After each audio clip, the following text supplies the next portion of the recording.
এনসিপির জামাতের সাথে যাওয়াটা একটা রাজনৈতিক বড় ভুল সিদ্ধান্ত। যে সমস্ত ছাত্র যুবক তরুণরা সরকারে যাওয়ার সুযোগ পেয়েছিল, দুর্নীতি, অনিয়ম, এই সমস্ত কারণে তারা যেভাবে আন্দোলন সংগ্রামে মানুষের কাছে একটা গ্রহণযোগ্যতা পেয়েছিল, অন্তর্বর্তীকালীন সরকারে যাওয়ার ফলে সেটি আর পায়নি। 24-এর আন্দোলনের যে আকাঙ্ক্ষা, বিপ্লবের যে আকাঙ্ক্ষা, সেই আকাঙ্ক্ষা অনুযায়ী কোনো রাজনৈতিক শক্তি, বিকল্প রাজনৈতিক শক্তি বিকশিত হতে পারলো না। এর কারণ কি? এটা আসলে বয়স এবং অভিজ্ঞতার ঘাটতি, যার ফলে যে সমস্ত ছাত্র যুবক তরুণরা, আমাদের সহকর্মীরা সরকারে যাওয়ার সুযোগ পেয়েছিল, তারাও ভালো কিছু করতে পারে নাই, বরঞ্চ তাদের বিরুদ্ধেও ক্ষমতার অপব্যবহার, পুরানো রাজনৈতিক বন্দোবস্তের ধারায় আসলে নিজেদেরকে আপনার পরিচালিত করা, বিভিন্ন ধরনের দুর্নীতি, অনিয়ম, এই সমস্ত কারণে তারা যেভাবে আন্দোলন সংগ্রামে মানুষের কাছে একটা গ্রহণযোগ্যতা পেয়েছিল, অন্তর্বর্তীকালীন সরকারে যাওয়ার ফলে সেটি আর পায়নি। এবং এখানে এই বিশেষ করে এই আন্দোলন সংগ্রামের মধ্য দিয়ে তো দুটো তরুণদের দলই গড়ে উঠেছে, একটি গণ অধিকার পরিষদ এবং এনসিপি।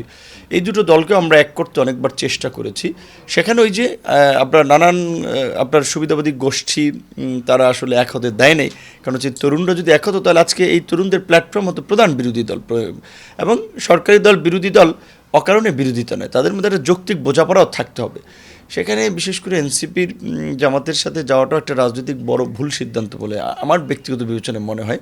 কারণ জামাতকে তো 50 বছরেও ইন্টারন্যাশনাল কমিউনিটি কিংবা দেশের মধ্যে এভাবে মানুষ আসলে ভালোভাবে নেয় নেই। সেখানে তরুণদের দল এনসিপি জামাতে গেল, সেক্ষেত্রে এনসিপির প্রতি দীর্ঘদিনের যে তাহলে মানুষের অভিযোগ যে এটা জামাত প্রভাবিত বা জামাত ব্যাকড, জামাত নিয়ন্ত্রিত, সেটা কিন্তু অনেক ক্ষেত্রে মানুষের সামনে দৃশ্যমান হয়েছে। তো যাই হোক, একটা পরিস্থিতির মধ্যে দিয়ে অভিজ্ঞতা তৈরি হয়। আমার মনে হয় যে আগামীতে আমাদের এই আন্দোলনের বন্ধুরা এনসিপি একটা সঠিক ট্র্যাকে আসবে, আমরাও নিজেরাও আরও কাছাকাছি বোঝাপড়ার সুযোগ পাবো, এবং ভবিষ্যতে বিশেষ করে এই দেশের মানুষের প্রত্যাশা পূরণে আমরা হয়তো কাজ করতে পারবো।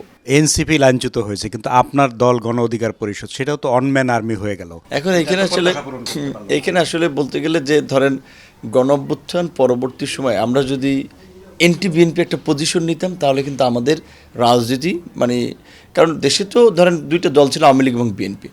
তো স্বাভাবিকভাবেই গণ অভ্যুত্থান পরবর্তী সময় বিএনপি অলিখিতভাবে মানুষ মনে করে সরকারে, যে মানুষ আসলে বিরোধী স্ট্যান্ডকে পছন্দ করে। আমরা যদি বিএনপির বিরুদ্ধে অবস্থান নিতাম, সমালোচনা সোচ্চার থাকতাম, তাহলে আবার ধরেন আমাদের একটু রেটিংটা বাড়তো, এনসিপি যে জায়গাটা নিচ্ছে সেই জায়গাটা আমাদের তৈরি হতো।